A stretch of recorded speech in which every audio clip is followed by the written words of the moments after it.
আচ্ছা, দিনের দায়ীদের জন্য একটি বিশেষ নির্দেশনা। সুখ সমৃদ্ধি ও আরাম আয়েশের এই দৃশ্যের পাশাপাশি রসুল্লাহ সাল্লাল্লাহু আলাইহি ওয়াসাল্লামকে একটি বিশেষ উপদেশ প্রদান করা হচ্ছে, আর তা হচ্ছে এই যে তিনি যেন হেদায়েত ও দাওয়াতের কোনো বিনিময় তাদের কাছে কামনা না করেন।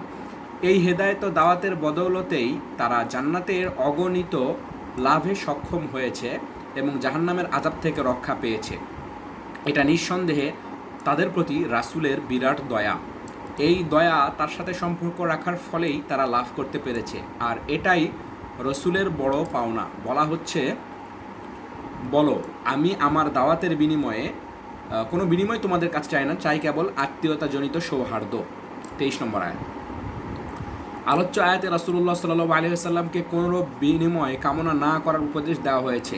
তিনি তাই বিনিময় কামনা করছেন না, ফলে হৃদ্যতা ও সৌহার্দ্য লাভ হবে। আমরা জানি যে কুরাইশ বংশের বিভিন্ন পরিবারের সাথে রাসূলুল্লাহ সাল্লাল্লাহু আলাইহি ওয়াসাল্লামের আত্মীয়তার সম্পর্ক ছিল, আর এই আত্মীয়তার কারণে তাদের প্রতি সহানুভূতিশীল ছিলেন। তাই তিনি তাদেরকে সত্য পথে পরিচালিত করতে চাইতেন। এটাই ছিল তার বড় পাওয়া। আয়াতটি যে যে ক্ষেত্রে এসেছে সেসব ক্ষেত্রের প্রতি লক্ষ্য রেখে আমি যখন এর অর্থ করি, তখন সেই উপরের ব্যাখ্যাটাই আমার মনে আসে। অবশ্য এর আরেকটি ব্যাখ্যা আছে যা ইবনে আব্বাস এর বরাত দিয়ে ইমাম বুখারী উল্লেখ করেছেন, সেটা আমি এখানে উল্লেখ করছি। এতে বলা হয়েছে যে একবার তাউস ইবনে আব্বাসকে আত্মীয়তাজনিত সৌহার্দ্য এর ব্যাখ্যা সম্পর্কে জিজ্ঞাসা করলে তার কাছে বসা সাঈদ ইবনে জুবায়ের বলেন, মুহাম্মদ সাল্লাল্লাহু আলাইহি ওয়াসাল্লামের আত্মীয় স্বজন। এই কথা শুনে আব্বাস রাদিয়াল্লাহু আনহু বলেন, তুমি খুব তাড়াহুড়ো করে উত্তর দিয়েছ। আসল ঘটনা হচ্ছে এই যে কুরাইশ বংশের এমন কোনো পরিবার ছিল না যাদের সাথে রাসূলুল্লাহ সাল্লাল্লাহু আলাইহি ওয়াসাল্লামের আত্মীয়তার সম্পর্ক ছিল না। তাই তিনি বলেছেন, আমি তোমাদের কাছে কোনো বিনিময় চাই না, তবে ততটুকু চাই যে আমাদের মধ্যকার আত্মীয়তার সম্পর্ক যেন তোমরা অটুট রাখো।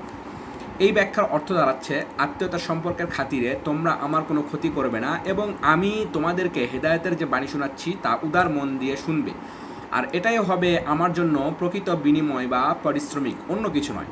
হযরত ইবনে আব্বাস রাদিয়াল্লাহু আনহু এর ব্যাখ্যা সাঈদ ইবনে জুবায়েরের ব্যাখ্যার চেয়ে অধিক যুক্তিসঙ্গত ও প্রকৃত ঘটনার কাছাকাছি।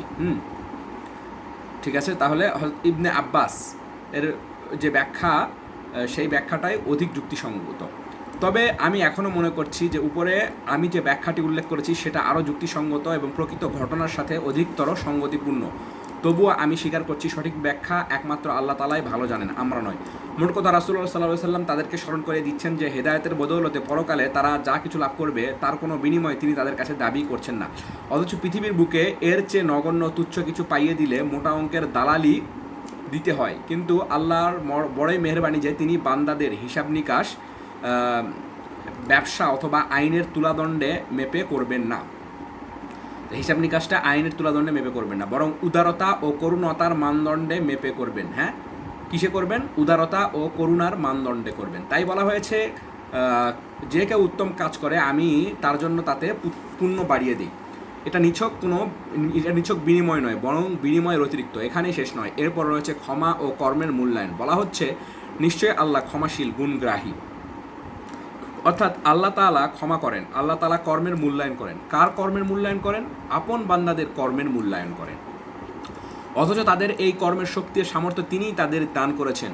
তিনি এই কর্মের নিছক মূল্যায়নই করছেন না, বরং তিনি তাদের বিনিময় ও পুরস্কারও বাড়িয়ে দিচ্ছেন। আবার তাদের ত্রুটি বিচ্যুতি ক্ষমাও করে দিচ্ছেন। কি অপূর্ব এই উদারতা ও বদান্যতা! মানুষের পক্ষে এর অনুকরণ করা তো দূরের কথা, তাদের পক্ষে এই উদারতা ও বদান্যতার জন্য যথার্থরূপে কৃতজ্ঞতা প্রকাশ করা সম্ভব নয়। এরপর প্রসঙ্গ পুনরায় চলে যাচ্ছে সেই আদি সত্যের আলোচনার দিকে। ওই প্রসঙ্গে বলা হয়েছে, তারা নাকি এ কথা বলে যে তিনি আল্লাহর বিরুদ্ধে মিথ্যা রটনা করেছেন। 24 নম্বর আয়াত। অর্থাৎ ওহির উৎস, প্রকৃতি, উদ্দেশ্য ও লক্ষ্যের ব্যাপারে তারা যে সন্দেহ প্রকাশ করে, সেটা কারণ হিসাবে কি তারা বলতে চায় যে মুহাম্মদ সাল্লাল্লাহু আলাইহি ওয়াসাল্লাম আল্লাহর নামে মিথ্যা প্রচার করে বেড়াচ্ছেন?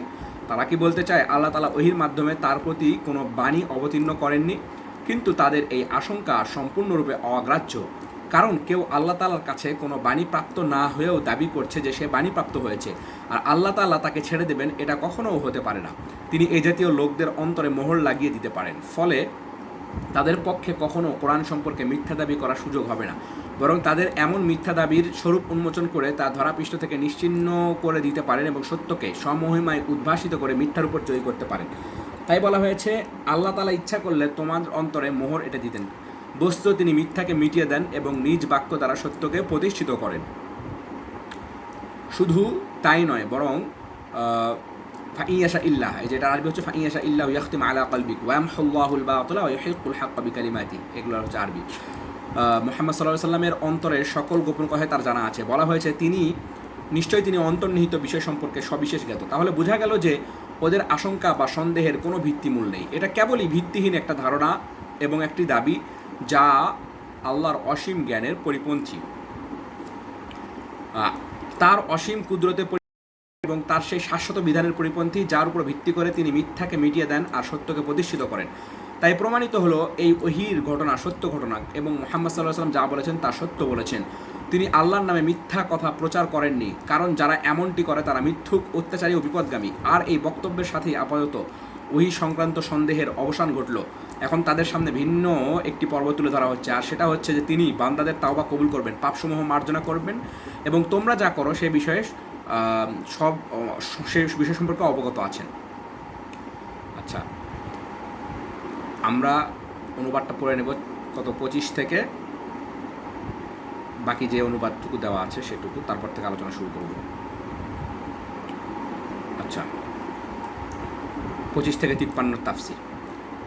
আলোচ্য সূরার এই দ্বিতীয় পর্বে জীবন ও জগতে ছিড়িয়ে থাকা ঈমানের অসংখ্য প্রমাণাদি সম্পর্কে আলোচনা করা হয়েছে। জীবন ও জগৎকে কেন্দ্র করে, মানুষের জীবন ও জীবিকাকে কেন্দ্র করে যেসব বিষয় রয়েছে তার উপর আল্লাহর কর্তৃত্ব ক্ষমতার বিষয়ে আলোচনা করা হয়েছে। তাছাড়া মোমেনদের কিছু গুণাগুণ ও বৈশিষ্ট্য বর্ণনা করা হয়েছে যা তাদেরকে অপরাপর দল ও গোষ্ঠী থেকে পৃথক করে।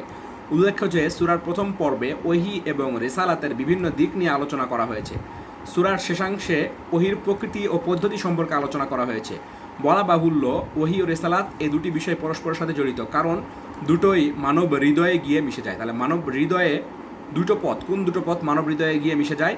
ওহী এবং রিসালাত, ওহী এবং রিসালাত। আলোচ্য পর্বের প্রথম আয়াতে বলা হয়েছে তিনি নিজ বান্দাদের তাওবা কবুল করেন, পাপগুলো মিটিয়ে দেন। আয়াত নম্বর 27। এই মর্মস্পর্শী বক্তব্যটি আসছে পূর্বে বর্ণিত সেই দৃশ্যের পর যেখানে পাপী ও অত্যাচারীদেরকে নিজ নিজ কৃতকর্মের সামনে ভীত সন্ত্রস্ত অবস্থায় দেখানো হয়েছে এবং মুমিন বান্দাদেরকে দেখানো হয়েছে জান্নাতের উদ্যানে। সাথে সাথে সেখানে আল্লাহর পক্ষ থেকে রাসূলের পৌঁছানো বাণী সম্পর্কে সব ধরনের সন্দেহ, সংশয় অবসান ঘটানো হয়েছে এবং এই সত্যটি প্রতিষ্ঠিত করা হয়েছে যে আল্লাহ তাআলা অন্তরের সকল ভেদ সম্পর্কে পূর্ণ ওয়াকেফাল, অন্তরের সকল ভেদ। এই মর্মস্পর্শী বক্তব্য এসেছে সেই সব লোকদের জন্য যারা তাওবা করতে চায়, যারা ভুল পথ থেকে ফিরে সঠিক পথে আসতে চায় এবং আল্লাহ চূড়ান্ত ফয়সালার আগেই সংশোধিত হতে চায়। তাদের জন্য তাওবার দরজা খোলা আছে, কারণ আল্লাহ তাআলা তাদের তাওবা কবুল করার জন্য প্রস্তুত আছেন, তাদের পাপ মোচন করার জন্য রাজি আছেন। কাজে পাপের বোঝা ভারী হওয়ার কারণে হতাশার কিছু নেই, ভয়ের কিছু নেই। আল্লাহ তাআলা মানুষের কার্যকলাপ সম্পর্কে সব কিছুই জানেন। তিনি আরও জানেন কারা সত্যিকারের অর্থে তাওবা করে। যারা সত্যিকার অর্থে তাওবা করে তিনি তাদের তাওবা কবুল করেন। তেমনিভাবে তিনি মানুষের অতীতের পাপগুলো সম্পর্কেও জানেন, তাই সেগুলো মিটিয়ে দেন। এই হৃদয়গ্রাহী বর্ণনার মাঝখানেই যেমন মোমেন ও কাফেরদের প্রাপ্য প্রতিদান সম্পর্কে আলোচনা করা হয়েছে। বলা হয়েছে যে যারা মোমেন ও সৎকর্মশীল তারা তাদের প্রভুর ডাকে সাড়া দেয়, আর প্রভু তাদের প্রতি অধিক দয়া ও করুণা প্রদর্শন করেন। অপরদিকে যারা কাফের তাদের জন্য কঠিন শাস্তি অপেক্ষা করছে। এই কঠিন শাস্তির হাত থেকে রক্ষা পাওয়ার জন্য তাওবার দরজা সবার জন্য খোলা আছে। তবে আল্লাহর অধিক অনুগ্রহ ও বিশেষ দয়া কেবল তাদের ভাগ্যেই জুটবে যারা স্বতঃস্ফূর্তভাবে তার ডাকে সাড়া দেবে। পরকালে আল্লাহর দয়া ও করুণার কোনো সীমা থাকবে না, কোনো হিসাবও থাকবে না, কিন্তু পৃথিবীর বুকে আল্লাহ তাআলা তার বান্দাদের জীবিকা নির্ধারিত পরিমাণে দিয়ে থাকেন, কারণ তিনি ভালো করেই জানেন পৃথিবীতে বসবাসকারী এই দুর্বল চিত্তের বান্দাদের জন্য তার দয়ার ভাণ্ডার পুরোপুরি খুলে দিলে তাদের পক্ষে সেই চাপ সহ্য করা সম্ভবপর হবে না। তাই বলা হচ্ছে যদি আল্লাহ তাআলা তার সকল বান্দাকে প্রচুর পরিমাণ রেজেক দিতেন তবে তারা পৃথিবীতে বিপর্যয় সৃষ্টি করত। আচ্ছা, আল্লাহ তাআলা ভালো করেই জানেন যে তার বান্দারা সীমিত সচ্ছলতারই উপযুক্ত, তাদের ধারণ ক্ষমতার জন্য এটা যথার্থ, কারণ পরকালে তাদেরকে যে অঢেল পরিমাণে দেওয়া হবে সে পরিমাণে তাদেরকে দুনিয়াতেও দেওয়া হয়, যদি দুনিয়াতে দেওয়া হয় তাহলে তারা সীমা লঙ্ঘন করবে, বিপর্যয় ঘটাবে। এ সকল বান্দা তো দুর্বল, তাই ভারসাম্য রক্ষা করে চলা তাদের পক্ষে সব ক্ষেত্রে সম্ভব নয়। তাদের ধারণ ক্ষমতা সীমিত সম্পদের জন্যই উপযুক্ত। এই সত্যটুকু আল্লাহর জানা আছে, কারণ তিনি বান্দাদের সব কিছু দেখেন ও জানেন। আর এই কারণেই তিনি এই পার্থিব জীবনে তাদেরকে সীমিত ও নির্ধারিত পরিমাণে এবং তাদের ধারণ ক্ষমতা অনুসারে সম্পদ দান করেন। তবে যারা দুনিয়ার পরীক্ষায় কৃতিত্বের সাথে উত্তীর্ণ হবে এবং সহি সালামতে পরকালীন জীবনে প্রবেশ করবে, তাদের জন্য সীমাহীন প্রাচুর্য ও সুখ স্বাচ্ছন্দ্য থাকবে। পরের আয়াতে বলা হয়েছে, মানুষ নিরাশ হয়ে যাওয়ার পরে তিনি বৃষ্টি বর্ষণ করেন এবং শির রহমত ছড়িয়ে দেন। এ আয়াতে বান্দার প্রতি আল্লাহ তাআলার আরেক অনুগ্রহের কথা স্মরণ করিয়ে দেওয়া হচ্ছে। অনাবৃষ্টি ও খরার কারণে যখন মানুষের জীবনে প্রথম উপাদান পানির জন্য হাহাকার করতে থাকে এবং হতাশা নিরাশা যখন তাদেরকে গ্রাস করে ফেলে, তখন আল্লাহ তাআলা তার রহমতের বৃষ্টি বর্ষণ করেন।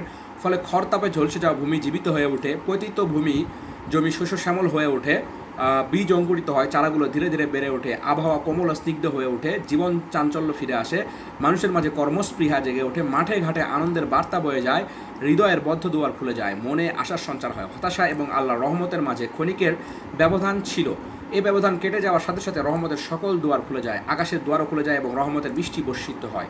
তিনিই কার্যনির্বাহী, প্রশংসিত, তিনিই সাহায্যকারী, পালনকর্তা। তার সত্তাও প্রশংসিত এবং তার গুণাবলীও প্রশংসিত।